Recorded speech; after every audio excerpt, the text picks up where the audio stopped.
Hello and welcome to Landon Live. Today I have with me Steve Petra. Steve, how are you doing today? Doing great. Fantastic. All right, we've got some people on with us. So let's just go ahead and get right into it. Steve, how did you become a ventriloquist? There was sort of a series. It was the last thing in the series. Mm, I was a musician, and then that sort of led me into getting interested in other art forms. Puppetry being the one that I became obsessed with, and I became a professional puppeteer. And then, in order to bring about a change in the show that I was presenting that would benefit the audience, mm. I say to be more contemporary and interactive. My wife suggested I learn ventriloquism, which she was already interested in, and then I started pursuing that.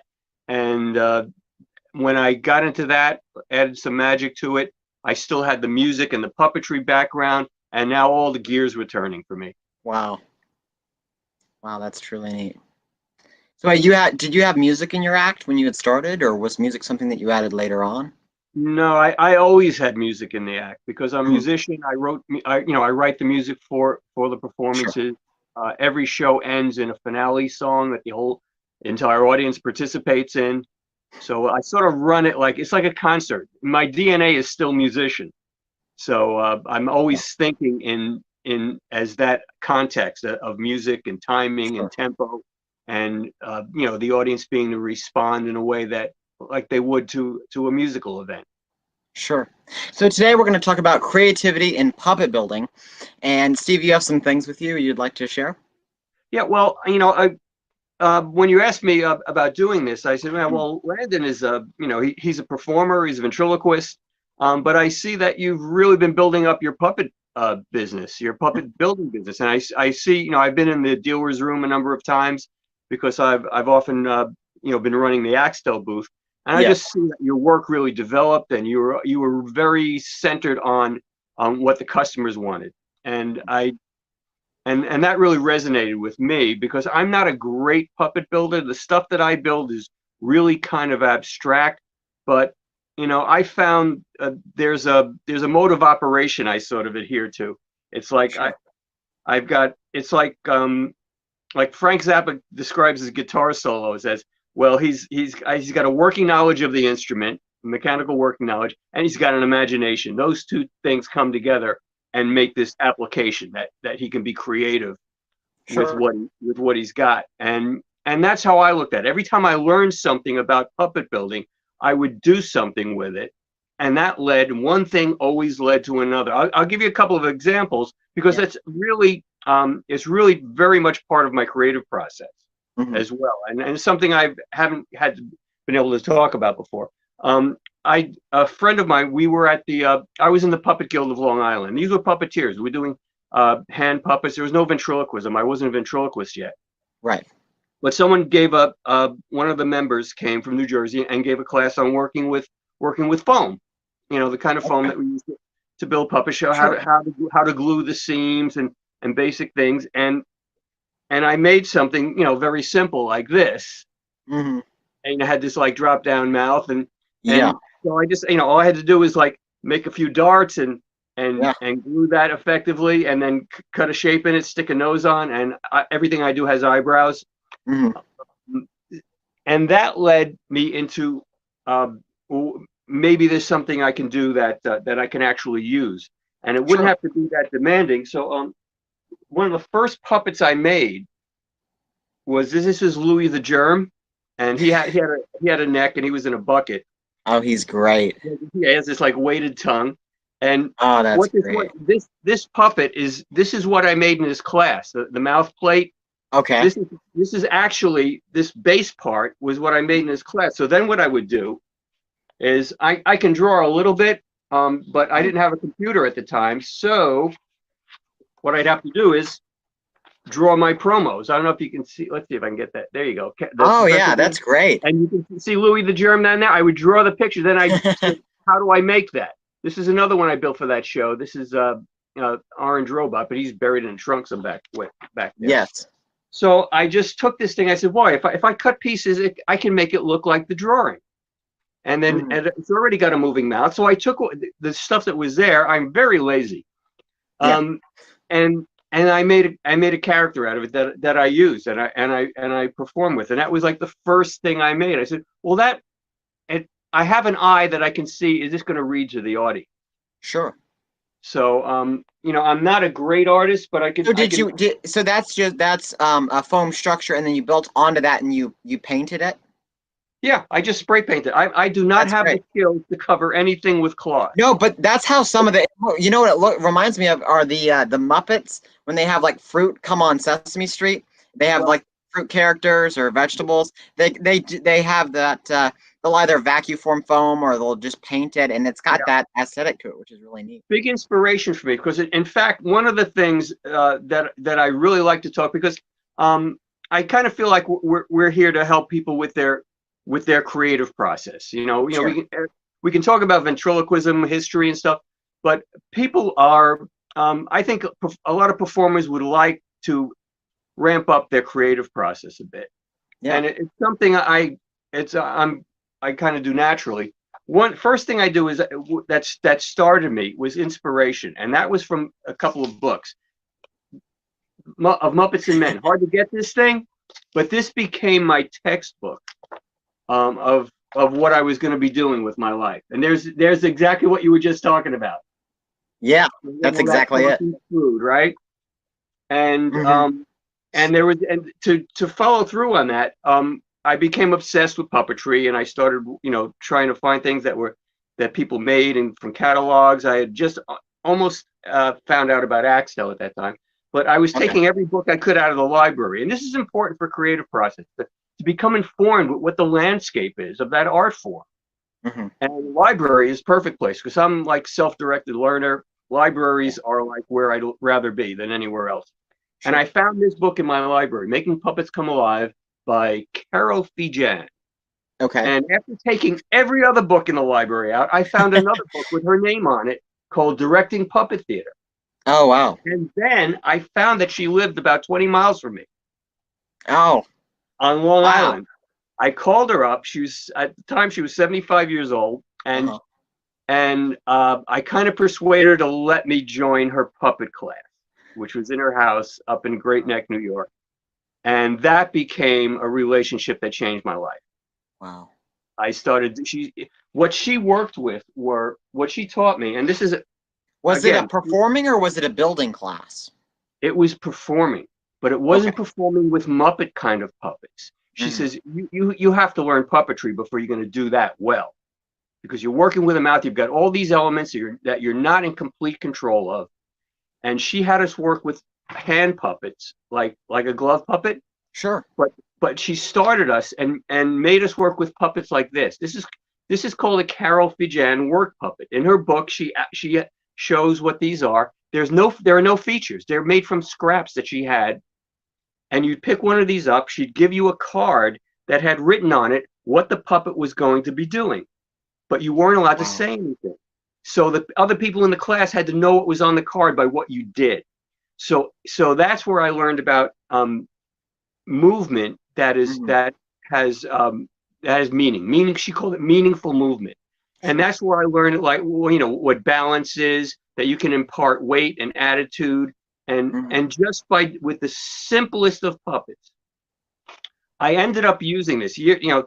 Fast forward 20 years later, Hmm. I brought this out at a lecture for Cadabra, and I did a bit with it. I called him Eugene, Hmm. and it was the most uh, popular thing in my lecture, Wow.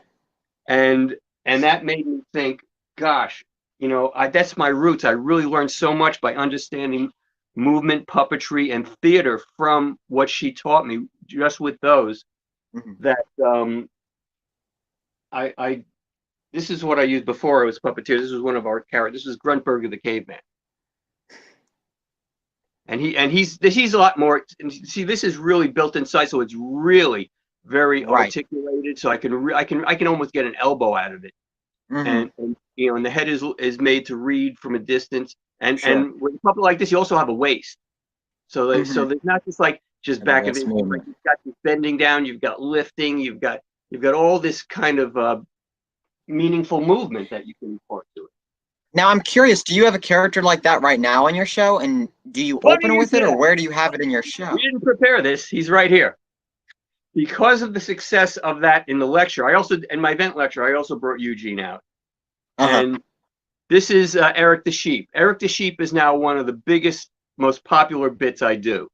Wow. I usually change cast every year when I do a new library show. Eric has been in at least 3 of the every other year I put Eric back in. So he He's needs a Eric, pay raise, is what you're saying. yeah, he does. And he has all those qualities. It was a folk manners Wow. puppet. And Okay.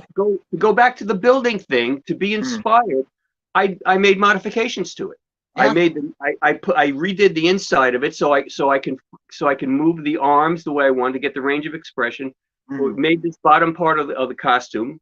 That's great. I added the eyes to it, and there's a rigid piece of pipe so that the neck stays, so wherever he looks, and he doesn't speak, and I've got a 9-minute routine with him. Wow. And I don't have to memorize any dialogue in my lips now, but it's just so much fun to do it. Sure. And it's really, this is like, if you're involved in another art form, if you're a musician, a painter, my advice to people who feel they want to be more creative is to break down those barriers and let those other experiences in your life, even if they're not art forms, if you're a warehouse manager, or let those experiences seep into your creative process. Sure. Because creativity is really it's a human quality that is not just artistic. It's a problem-solving mechanism. Sure. that we possess. And to keep that out and just think, well, I'm going to sit and some people can do this. They sit there. I'm going to write a script. I'm going to outline my character. I'm going to set up the jokes. My brain doesn't work that way. So I'm kind of like the deviator, but people like Mark Wade and Tom Crowell and so many other people in the event community are very welcoming to me and my process. Sure. So it's really been positive at every turn, interacting with the event community and growing as a better event. I went to see Jay Johnson's show, I don't know, 4 or 5 times, and I just saw the impact. Phenomenal show, yeah. That level of skill and understanding and artistry in what he does, and I realized this is serious. I've got to get all these elements under control. I've got to, my lip control has got to be better, and all those substitutions, and I really worked on all of that stuff. Meanwhile, all these gears are still spinning. So it expanded my flexibility and my artistic palette on stage. Sure. Well, what's interesting is you bring up being creative by looking at other outlets that of your life. And there was a guy at convention that was in the adult open mic, and his whole bit revolved around he was a welder. So he had this welding mask, and he brought it out, and it was the funniest thing I'd ever seen. And the ventriloquist aspect was like a side to that. Like that was just like extra. So it's really neat to see that. I'm curious, where is the sheep character in your show? Because having something that doesn't talk amongst characters that do must be very captivating. It must be able to. Yeah, I bring it. He's usually either this. I usually use talking about my library shows now, not my school shows. I usually use 4 characters because I need to set up that cast, and I need to market the show 9 months before I'm ready to perform it. So I establish a cast, and then I'm going to figure out what I'm going to do with them. I know it's ass backwards from what everybody teaches, but I feel I can do that. I get away with it, and I kind of swing with that kind of intensity where I have to put upon me. I have to do it. I have to come up with something, and so Eric is usually like the second or the third. He's never the first. The first is always my alpha character, which continues commenting throughout the show, and then we do a finale with the alpha. So Eric is usually the second or the third character. Wow. So I usually bring him out with an apology. He tries to fit himself in, like he's got this is a superhero show that and it stays on my roster. It was a theme a couple of years ago. Good themes like this stay on the roster because I work not just summer reading, then the library bookings come throughout the year when they have different kinds of themes and events they want to do. I bring in this superhero show, or any of the other, like, I think I got like 8 or 10 on there. But so he was Eric. His first appearance was Eric the Shoveling Sheep, because it was a construction show. Speaking of the guy with the Okay, welding, great. Yeah. and like, and he had this show, and he had this like little, he has like voiceovers go, Eric the Shoveling Sheep in 4-part harmony every time he pushes a button. I work him out of a box. He sits in a box with his name on it, and that's his world. As long as he's in that box, he feels he has control over everything. Wow. So I'm curious. Do you notice a shift or a maybe difference in the way your audience is participating in the show or is watching you when you bring out that element? I mean, or has it been kind of the same because of the way you structure your show? No, it's funny you should bring that up, because I wasn't particularly focusing on that, but I did notice it. Okay. It's really a different part of the show, and there's a book called Laugh and Learn, Hmm. and it's written by someone's comedian, but it's about brain chemistry and human development, Okay. and it's about how when, in order to keep people's attention, we're wired to pay attention when something changes. That's Okay. why I change so much stuff, because I've got with the library show, you have 3 years old to adult, and I want the whole family to be enjoying the show. So things Hmm. have to change, and when you have something that changes to that, where we're bringing out a box, and then this thing isn't going to talk, it's going to come out, it's going to be adversarial right from almost from the beginning, complaining about his introduction not being right. It becomes a change. Like they related this kind of brain reaction to like cavemen, and Hmm. there'd be smoke in the distance from a volcano. Whatever you're doing, you stop doing, you'll look at that smoke. Okay. And so he's like a little smoke from the volcano coming out. Things are Wow. changing. Now you have their attention, but you have to keep it. So your routine, this is an important part of the creative process, is that the routine not only continues, but it develops. Okay. And that I mentioned in some of my DVDs where I'm doing things where repetition is fine, but you have to things have to increase in intensity. Sure. And it's important. It's a theatrical Hmm. development.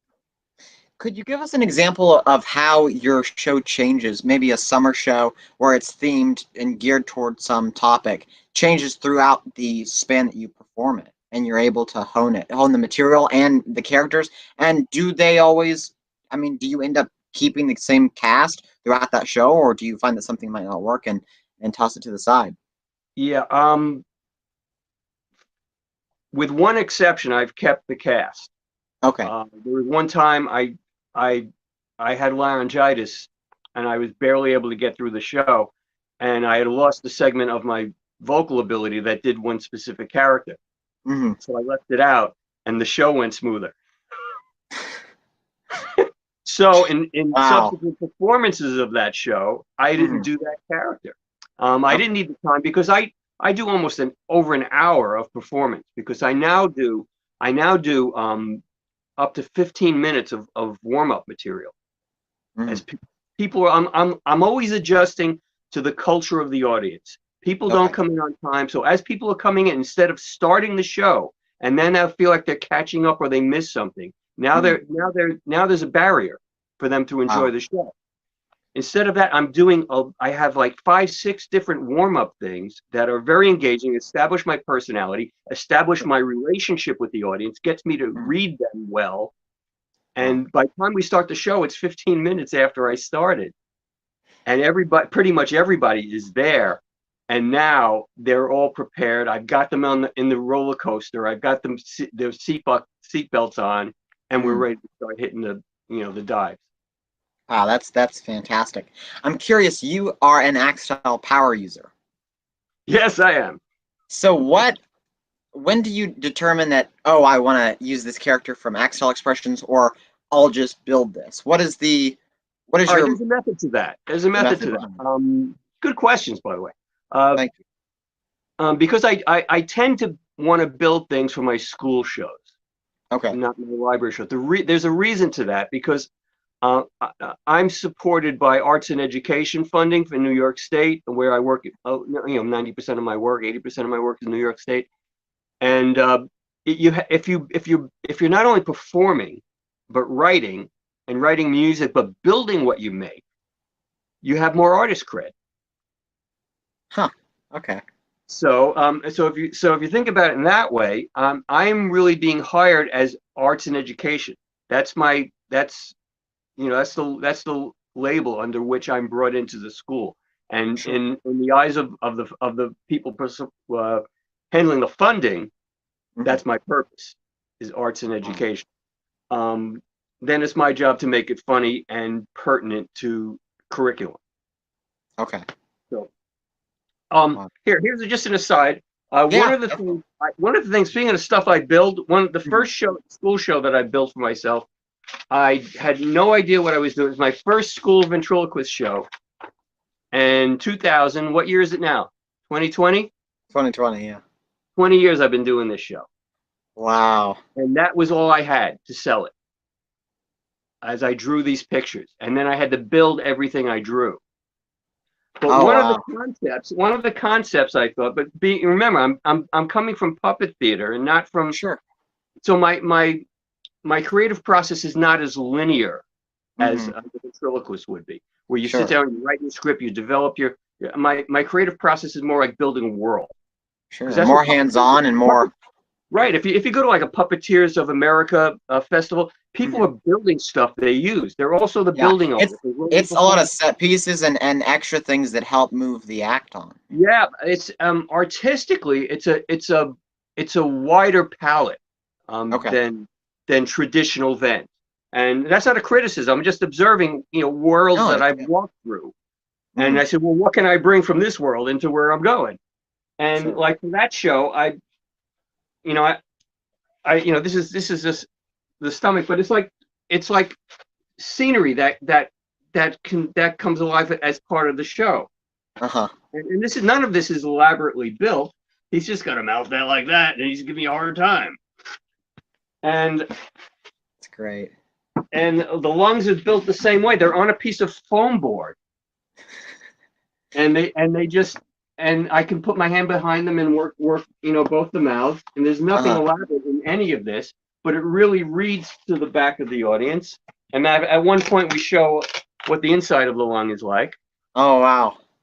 So everything is based on content with schools. Content drives the humor. It drives what I'm going to do, what I'm going to build. How I'm going to present it, what the participants are going to be doing on stage. Everything has to be built on content. With a library show now I need Axtell, because you can see my stuff is very abstract. But what Steve does is something I do not have the skill set to do. Right. And I need to assemble a cast. And now I'm dealing with a younger demographic, because it goes down to about 3 years old, with up to like 5th grade and then adults. Sure.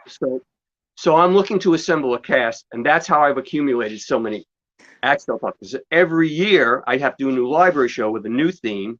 I want 4 characters, because there are a lot of magicians vying for that summer library work, and some of them are really, really talented and imaginative, and I want to be the puppet guy.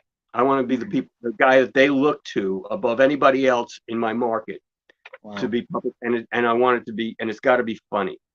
So Axtell, I look at what he's got, what's new, and I'm almost impulsive, like getting stuff, but I always use it. And every time I use something, I learn something about how the puppet works, what its limitations are, what it does really well, how well is it, and again, it's always going back to that hand puppet. What does it do really well that the audience understands? And what are its limitations? Steer away from the limitations, exploit its assets, and make it something that's memorable within a segment of the show.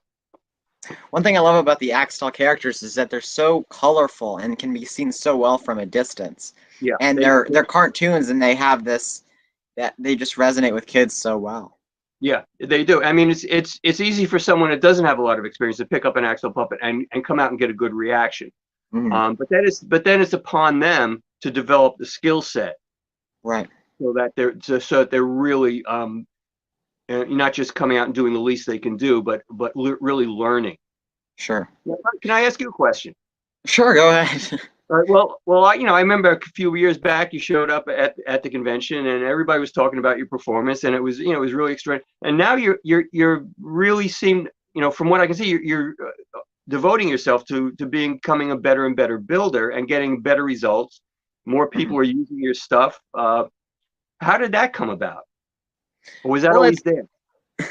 I've always had a love for art, but I've never taken a formal art class. Mhm. So I would sketch in my notebook during class and things like that. And my friend Langston had sent me some patterns. He said, "You should try puppet building. I think you'd like it." I got the patterns, started making some crude puppets as everyone starts off doing. And usually when you build puppets, for some reason they start where they're bigger. I just don't know why, and then you have to scale down. And I Yeah. just started posting things, and I get feedback from followers on Facebook, and just evolving my own style. And I think I've now gotten to the point as a builder where I can, all of my puppets that I build for myself and for other people don't fit into kind of a cookie cutter mold. So you can't tell if I built it or not, but it looks professionally built. And that's the goal for Yeah. what I do. And then I also, I've actually been cutting my building back and been focusing more on shows, but I'll build the occasional thing for someone. And of course, I always have a table at the annual Vent Haven convention. So that's always fun where I get to build a plethora of different characters to offer to the public. So you have time set aside before a convention where you're going to build up enough product to bring with you. Sure, yes. Yeah. That's great. And you're devoting yourself to getting more stage time, but all that stage time informs your puppet building in a way It that does. nothing else could. It does. I was doing an interview with a friend Jeff Goltz, and he was saying that he's also a puppet builder, and he wanted his character to be as good as the material. So he kept rebuilding the puppet until he got it to where he felt confident with it on stage in relation to the material that he had developed and honed. It's really a neat thing. I have this character over here. I haven't done anything with yet. I had this idea my senior year of high school that I'd do a puppeteering aspect before I did my show, and I'd have these birds pop out, and it's green, of course, so you can barely see it in front of the green screen, but it's got all these different aspects to it, and it's a rod puppet, so it can Oh, be cool. puppeteered from a rod, and so behind stage, and then it would be a singing bird, and then I have two other birds that would be its background singers, Oh, its great. backup See, singers. And that's you really have to open yourself for different ways of presenting um, the art form. It's funny that you brought. One of the things when I started building, I was always building with foam because that's what I learned. I learned one way to do stuff, and then I exploited. So I yeah. learned how to make a mouth mechanism from a pattern for a flower puppet that I never built. And I Mm. built like 17 different characters, just kept scaling down. How small can I make it? I made this character called Captain Littlehead. He's got its head the size of a lemon and a normal sized body, but big wide shoulders. Oh, that's great. And so there's a tiniest version of that same, and this is the same thing. And it's like a hybrid. It's got a how you doing there? Okay, it's got a rod, Yeah. but it's a Muppet style looking puppet, in the way it's designed. It's But got what another thing eyebrows. that I noticed just from when you introduce the character is that it doesn't have a definitive lip or anything, so you don't even know if it's gonna talk. And then it No, opens up yeah, this I know. wide mouth, and it's just a great another aspect in the comedy of the routine. And I really thought, oh, should I put a tongue in it? Should it be red? I said, no, it should just be black. He's a mummy. He's like dead inside. Right. Yeah. So you're making artistic, creative decisions the whole time with little nuances. And then one thing I do like is because as a puppeteer, I was trained to use the stage, which Sure. which is a proscenium but now Mhm. you're proceeding to stage wherever you are, so I like mobility in at least a few characters, at least Mhm. one in every show, and so I just have this gauze draped down, and so he's a mummy head. His rest of his body turned to dust, and I can work him, and you can't see that I'm holding it, and I've got like maybe a dozen puppets that I've modified, Axtell puppets that I've Sure. modified that I can have mobility with. Hmm. Not that I need to be wandering all over the stage. You want to block it like you would, theatrically. Sure. Sure, but you But make every kid in the audience feel like they've got a front row seat. yeah, and then you know what? There's the audience has something to contribute to your Hmm. show. They're not passive. When I was doing a puppet show on a stage, we felt it was my wife and I felt it was because she used to perform with me. Felt it was this is a passive audience experience, but more and Hmm. more things needed to be interactive. People were asking for interactive stuff in schools and so on. And now the audience, what they how they respond and how they respond as a group and uh, can flavor the performance in a way that's unique for them. Wow. Because you get down into the weeds of performance, but this is what makes it an exceptional experience for them. So you're used to breaking the fourth wall when you perform. Well, I meant not in the puppet stage, so there is no fourth Hmm. wall Right. Okay. because they're not a passive audience anymore. Now they're Mhm. part of it. That whole 15-minute of warm up thing Right. is extensive, and it serves several purposes. And one of those warm ups is not most of them is magic, but one of them is just this little guy. I have a Stewie the Lemon, and it took me years to develop each line. Just Uh-huh. over the course of years, I added a line, until he's got like 4 minutes that are killer, Wow. and then and it's just a little thing, so they're really watching my mouth because there's no big puppet, and then they Hmm. realize, all right, this is really, this is good. This Wow. quality entertainment for kids, because they Sure. see a lot of stuff that's not, you Hmm. know, and it's important. It takes a lot of work and a lot of imagination to exceed their expectations. So have you ever built a set piece for a character that you thought would work and then it flopped? Uh, Quite a few. Hmm. Could you give an example? Uh, I made things too complicated. Was usually what happened. Okay. I had a I let's see. There was one. I had this guy Itchy Louie, and he was this purple, it's just fur character. Some guy made he had this, his eyelids could close. There was a little Hmm. mechanism inside. That's why when I got the thing in the mail, it smelled like smoke. Oh But man. I arranged it so like he could scratch himself. I wired the arm so he could scratch because he was itchy. Right.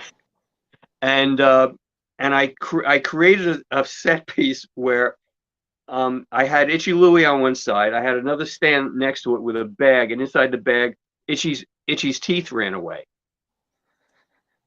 And in the bag were his teeth that were on another rod mechanism. Oh man. And I had this thing where they were going to bring him and his teeth back together. His teeth ran away because he was brushing with tuna fish toothpaste or something. I don't even remember. Yeah. So so it became this a complicated thing for me to execute like physically. Right. And then I had a foot pedal that I could turn on the wedding music because we brought them back together. And he'd stick his head in the bag, and I'd had these other Right. set of teeth that would Velcro into his mouth, Oh wow. and it was like there's times you got to scale it back, Yeah. Wow. I love and that. that's not the only time that's happened. That happens to me less and less. Really. Yeah. I become in the writing process. I start editing while I'm writing Hmm. and simplifying things, and So when you have an idea for a character or you see a character that you want to purchase, do you, I mean, is it like you just buy it or do you think, oh, yeah, I could use this because I could write, you write a few lines and you say, oh, yeah, I could totally see that in my show? Or does your mind just kind of, yeah, this would be perfect for my show? What's your process behind that? there's not one process for that. Okay. It depends on what I see, what I have to do, like all the body stuff, the Mhm. brain, the digestive system, the lungs, the heart, all of that was driven by what I had to accomplish. So there was specific tasks. You know, I needed a heart, I needed a brain, I needed these body organs. But it goes from that as one thing where I'm building from a concept Mm-hmm. specifically, and then finding what kind of character it needs to have for it to be interesting, funny, and still have the content within the routine. And then to the other end of the extreme, I'll do I call this create conceptual elasticity. I'll explain what this is.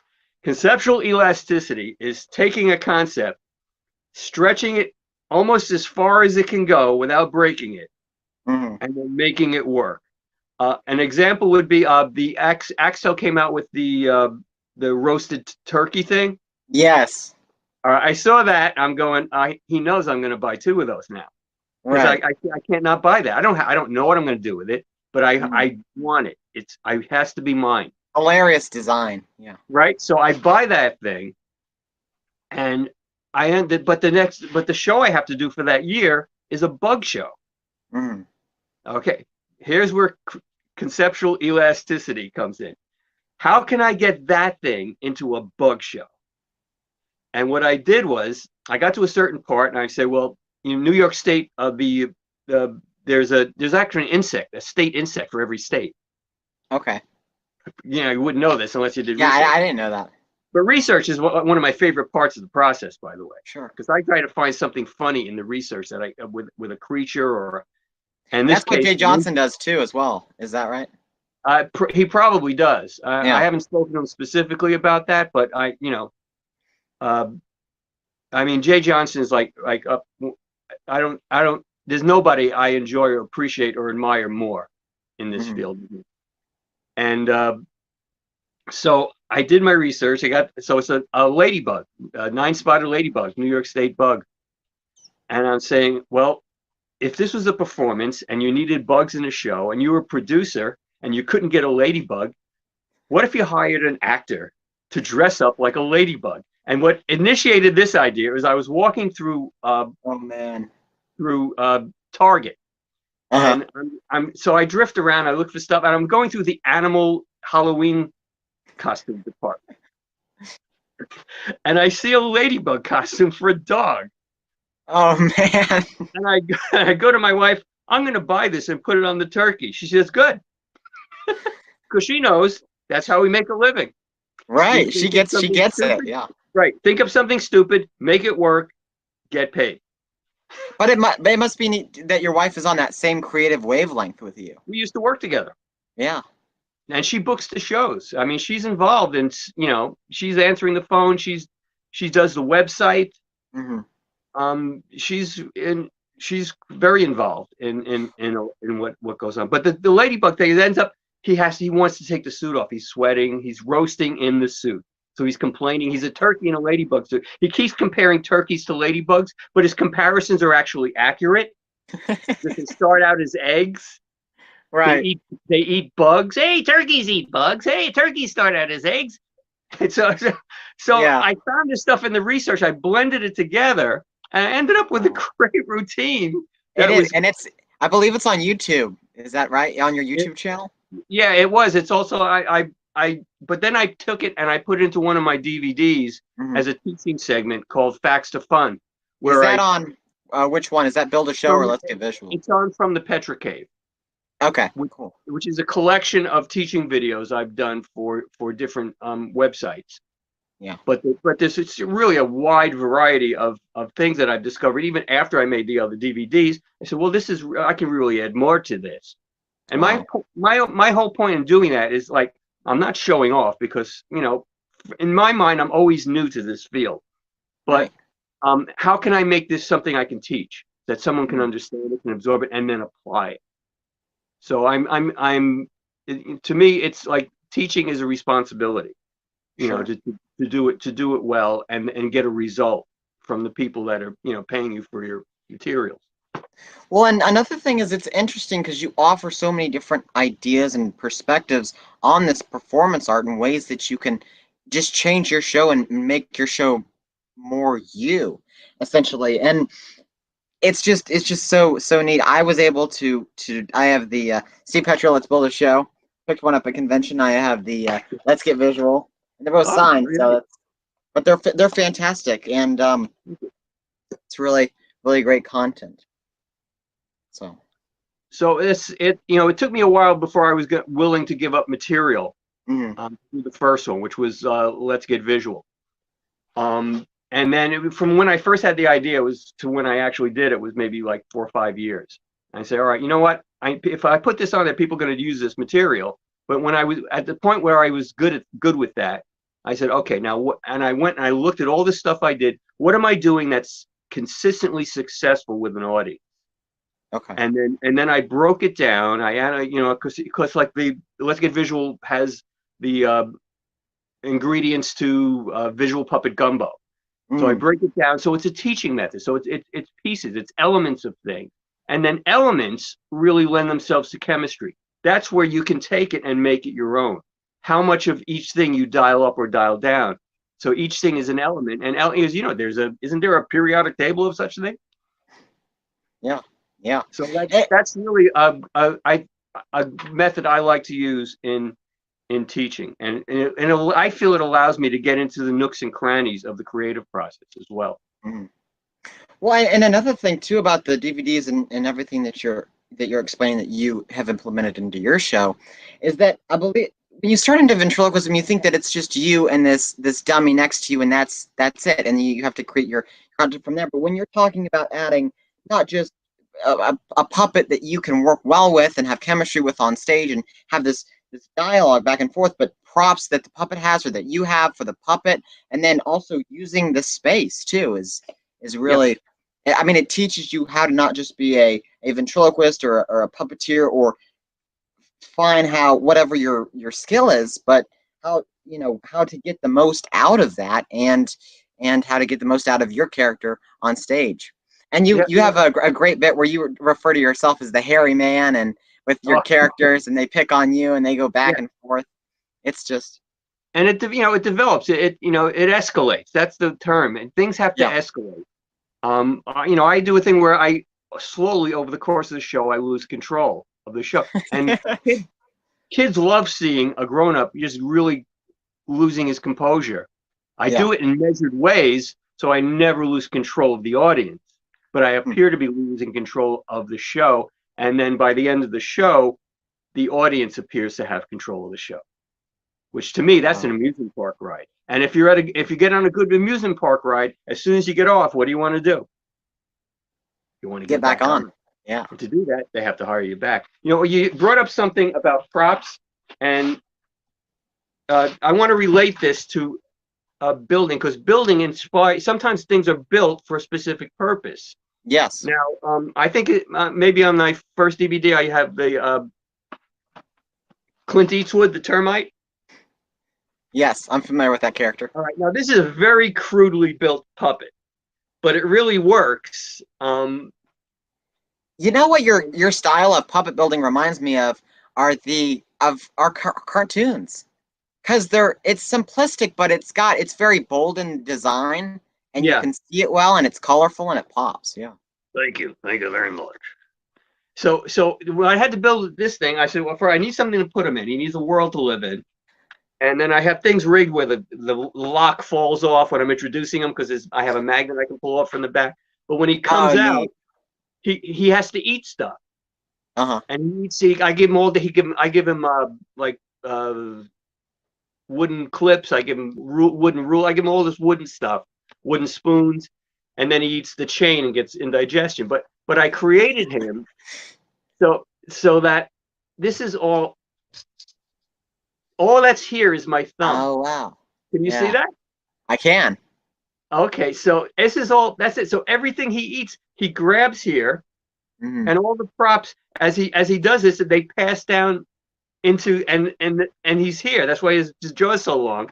It passes down. So now you're building for a specific performance purpose. Sure. It's just another whole creative avenue to explore. Yeah. And it's very like prop heavy and almost gimmicky, but it's funny. Right. And the thing is, and when you execute, once you make the audience laugh, there's no debate whether you're successful or not, Oh, of because course. laughs are involuntary. People can clap on their own. They can even give you a Mm. standing ovation, being manipulated into doing so. But you can't manipulate someone into laughing. When they That's laugh, very you win. That is very true. And another thing that I noticed when you had brought Clint out in his environment is it's another way of introducing a puppet versus just opening a case. Yeah, And and that's neat too, because you can have that as a prop that's closer downstage or yeah, upstage or wherever, yeah. and you I have usually sit on a motivation to stand. move around the area. That's, and you know what? It's part of the stage set that when they come in, they see they'll see this up on a on a table, Mhm. and it's part of the thing that draws interest before you start the Creates show. wonder. Yeah. He's got a little thing. It says he has a sign on the bottom. It doesn't say his Mhm. name. I wait till I introduce it Right. because it's a clever name, but as I learned early on in the puppet business, uh, you have to have a lot more than a clever name if you're going to go past an introduction with a character. Sure. And So go ahead. I'm curious, what aspects of the things that you learned in the puppeteering world, aside from just puppeteering and manipulating a puppet, did you bring into performing as a ventriloquist? I'll Is there anything a that lot, stands out? a lot of it. There's movement, like I do a routine with the Axtell gorilla with the blue face, Hmm. and he's a dopey character, and so he has a rod, he has an elbow rod, and I made the legs so that they stay together because he's got those monkey legs, and they're like they're real like, so I wired them together so he can sit. So then everything is about his movement, Hmm. about his posture, his backbone, his head, the angles of his head, the mouth open and close, and the arm. Huh. So now I've got that's the vocabulary that he's speaking with Sure. visual. So what I how I describe this is manipulation shorthand. When I was working with Carol Fijan and we were working with these puppets, what she did, the way she taught was she said there's arm movements, and that's like you're walking, turning. It's all that is done with your arm. Hmm. There's wrist movements, which is everything from the waist, if you're looking up and around. And Yeah. there's finger movements. Finger movements can control the head if the head is able to move on a puppet like this, and each of the arms and hands. So you have arm, Wow. wrist, and finger movements. They have to Mhm. be able to work independently of each other, but also in conjunction with each other in order to create a performance. Wow. So with a puppet that most of us are using, like say an Axtell, you Mhm. or the dragon, what is it called? The gorilla, right?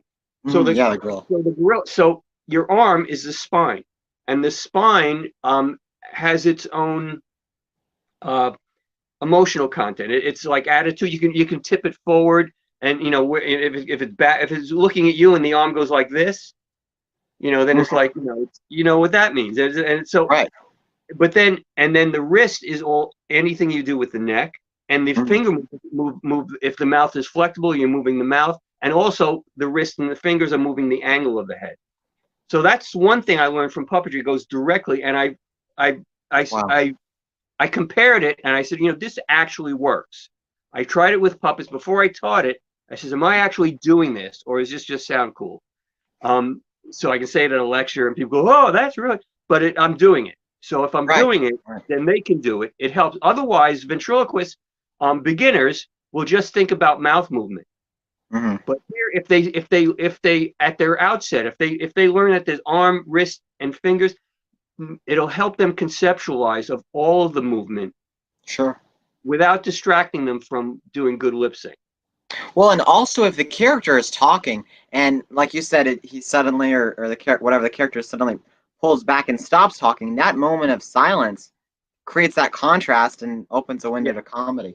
And Um, contrast is very important. But another thing I learned is when I was trained at Jim Henson Productions for like a week and a half. oh, cool. It was all on camera stuff. But here's Mhm. one thing that you learn, and I found, well, does this what I learned this for work doing like TV work? Does it Okay. translate to the stage? It has to translate. Otherwise, I'm just spinning my wheels. I'm not teaching anybody anything that's of value. But if when the puppet is looking with Muppet style puppetry, they very rarely do profile. Hmm. But instead of just doing this, they'll do this. Yeah. So the tilt of the head down with the audience side Yeah. comes down a bit. And the rule for Muppets is they want to see both. They want both pupils to be visible. Wow. And the reasoning behind that is that you've got a flat screen. Now Jim opened up this whole world that this is now that's the screen is the stage. You're not recording something in a stage. The screen is the stage. You use every part of that screen. But what this did, because the screen is flat, everything's two-dimensional. And Huh. this creates dimension rather than that. Wow. Two things talking to it like that. This creates, if I was to do it with my own head, it would be like that. But you can see it looks like he's talking to me now. And the Hmm. tilt of the head shows that he's got interest in communicating. Yeah. And it's the same way when you're looking the other direction. So there's one. There's a very specific thing that I Sure. learned, at the Muppet Workshop that Yeah. does translate on stage. Well, and that what that reminds me of, that is kind of when you're in theater and they tell you to cheat out and work on your blocking as an actor, because you Yeah, don't want to be, with a character, you want the audience to be able to see both of the characters and their faces interact, even though they're looking that's side right. to It's side. not So real life. right. It's a representation. It's an Mhm. essence of a character, and it's a representation. One thing that's important to keep in mind is that um, I have a lot of friends who are magicians now, because a lot of magicians buy my DVDs because they want to use a puppet, and that's Sure. kind of who I made it for. I'd never Mhm. teach ventriloquism on my DVDs. There's Mhm. so many other places they can learn that. Right. But but magicians, ventriloquists we are largely undirected entities in the theater world. Mhm. And when I was a puppeteer, when I started with Carol, she was a director. And when you went up to improvise, even though you were just making it up, with sweat coming out of your brow and your whole body tensing because you had to go up and do this in like 2 minutes. Wait, maybe somebody will go first and you let them do the stuff wrong. Right. And she starts screaming at you from behind the stage. And it wasn't repeatable. Oh but man. but I tell you, man, it was a learning experience that I just Yeah. I was thriving in it. And she saw that, and she pulled me as I was coming down to the studio one day. She grabbed me by the shirt, and my wife was there when this happened. And she was only like 4'2". She Right. pulls me down to her face. She goes, "You should be professional," and then pushed me into the room. And she became my advocate. Wow. Um, she knew Jim Henson. She got me into the workshops. I even got to do a workshop with Jerry Nelson from one of the 5 original Muppeteers on voice work, and it's just to have someone that finds something in you that they think needs to be cultivated and then really just shared. It was Sure. really a blessing. Definitely. I have a character here that I just built a few months back. He's a jackalope. Very cool. And the idea, I came up with him by talking with my friend Bob Rumba.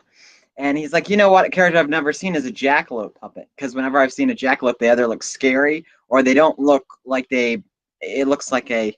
And of course, the character was created, the jackalopes were created by a taxidermist. But I created Jackie here. How are you? I'm good. Yeah, I like it here. This is fun. Yeah. Where are we? This is the tiki room. Oh, okay. Why are you wearing that shirt? Well, Steve Petra wears a lot of fun shirts on stage. Why is the other one as that as that? Okay.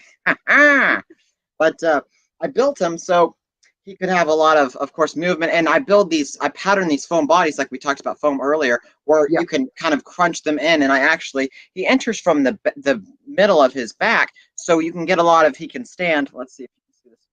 He can stand up and talk, but then he can also sit down, and you've got a lot of, Yeah, you if got you want a to lot of pander, range. a lot of Yeah. range. Exactly. Exactly.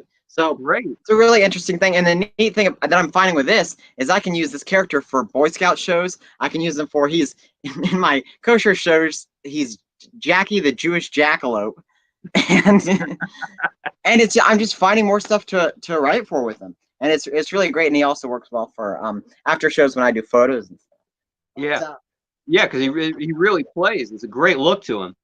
thank you. Yeah, it's interesting. I've been toying a lot with color and differences and character. So it's Yeah, so because that like people, like when we use a catchphrase, it's something that you associate with a character and how they say the catchphrase. But what you were sure. showing with his that range of movement that he has, that's like a catch movement.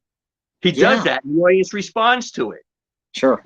So then they have to like, all right, can't do it too much, and Right. and then it can be funny when he does it. Mhm. So That's interesting. so It's like a you wouldn't have that insight if you weren't mhm, performing and building. exactly. And what's interesting is that when you mention the catch movement, it kind of parallels to when you have like a tricked out hard figure. You don't want to use all of the movements too much. If you're going to use them sparingly, even Yeah. though no one really needs all that movement. But it's like when you have something like this, you want to use it as a callback or a reference to something. And that's truly neat. And I'm gonna take that and run with it on the whole movement aspect because that's neat for him to have his own character movement. Um, and wrapping up here, what do you hope to see from the future of ventriloquism? Or from the future of vent or puppetry as a whole? Well, first of all, I hope I'm around to be part of it.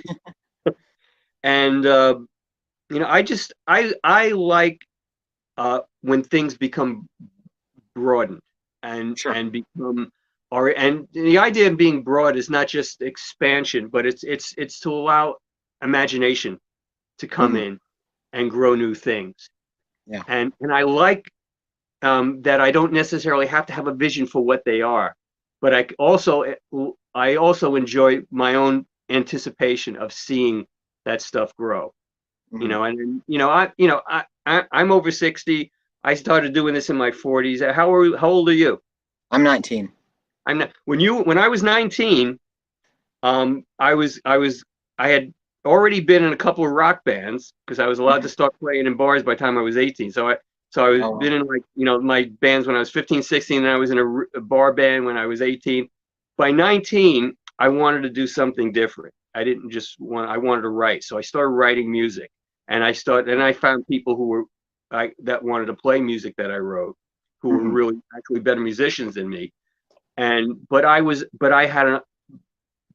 always applying my imagination. It always goes back to that Frank Zappa thing, where Hmm. I've got a working knowledge of my instrument and I've got an imagination.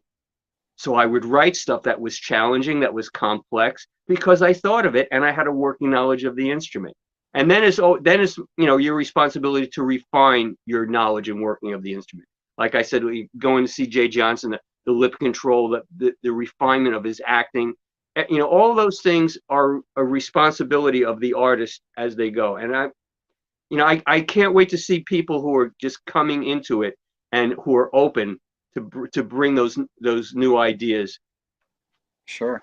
Could you share a little before we go? Could you tell them a little bit about the I believe you called it Frank Oz time in the mirror? Yeah. Well, when I'm working with a puppet, that I didn't build, like I get an Mhm. Axtell puppet, and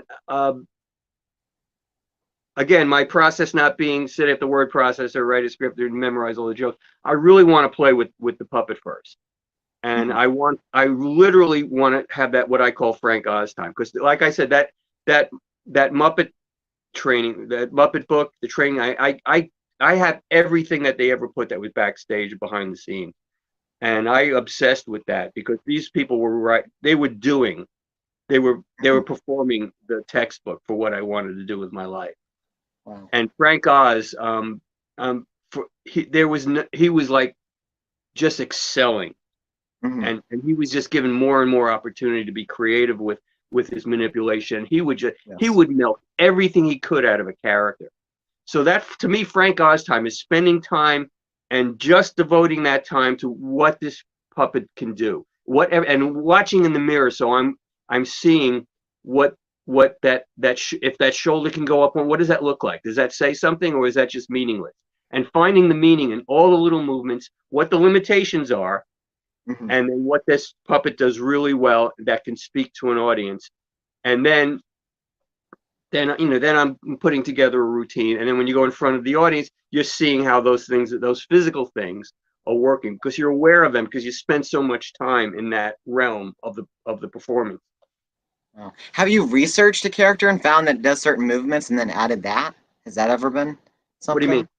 Where you'll do research on an animal and it might give you an idea that creates a spark for a new movement that the puppet can have, or a Yeah, that can new. happen.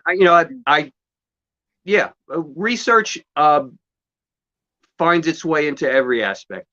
If I'm Wow. doing something that, if it's not just a personality performance, but if it's Hmm. a, if it's, like the turkey thing, it was like the four stages of life of the ladybug. But as far as the movement goes, it's the same thing. That seeps into. Wow. If I learn something, like I had an owl puppet, and Hmm. owls can turn their heads 180 degrees.